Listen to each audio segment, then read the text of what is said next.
19 అగ్రశ్రేణి కంపెనీలతో చర్చలు జరిపాం. 31,532 కోట్ల రూపాయల పెట్టుబడుల ఒప్పందాలు జరిగాయి.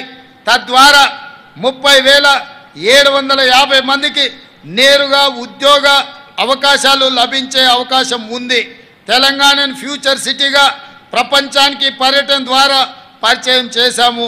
ఇదొక గొప్ప ముందడుగు.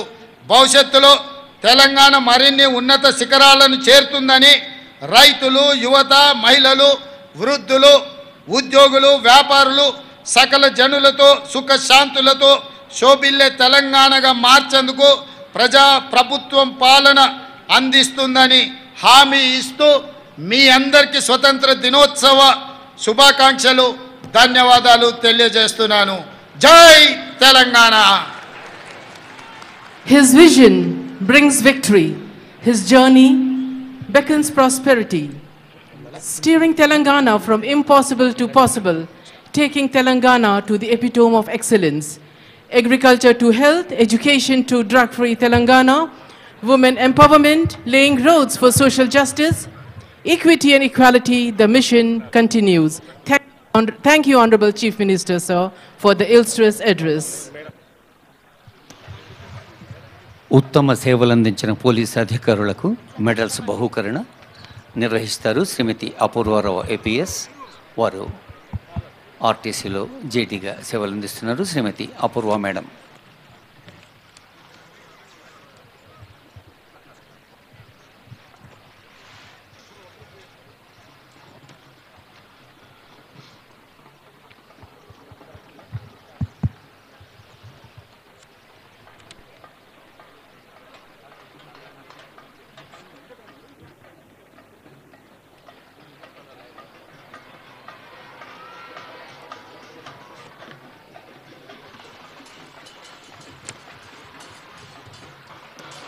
విద్యారంగమన్న ప్రత్యేక శ్రద్ధ, విద్యార్థుల పట్ల ప్రత్యేక ప్రేమ.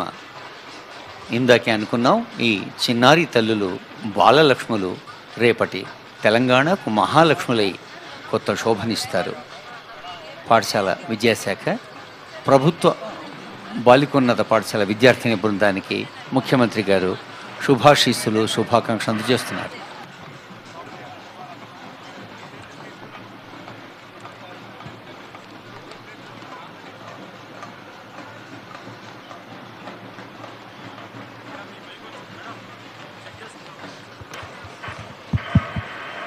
కళాకారులకు ధన్యవాదాలు. ఇప్పుడు పోలీస్ అధికారులకు గౌరవనీయులైన ముఖ్యమంత్రి గారు మెడల్స్ బహూకరిస్తారు.